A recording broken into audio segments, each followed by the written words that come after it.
Hello everybody, welcome back to our YouTube channel Quick Guide. In today's video I'm gonna show you guys how to log into your Netspend HEB account. For this guys, what you need to do is just open up any web browser, as I have already opened the Google Chrome, and bring up the search bar and type in Netspend HEB login and hit the search. Make sure guys it takes you to the official link www.hebprepaid.com. Just click on that first link. It might take a while to loading, wait for it. Now guys, you'll be directly taken to the login page of HEB.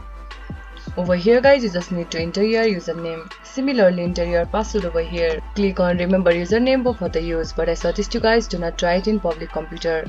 And once you click on login button, you'll easily access your account. In case if you forgot your username or password, just click on forgot your username or password to recover your username or password.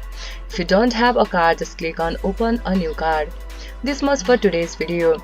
If you guys find this video helpful, don't forget to give it a thumbs up and do not forget to subscribe our channel, and also hit the bell icon for our latest video, and drop a comment for reviews and more content like this.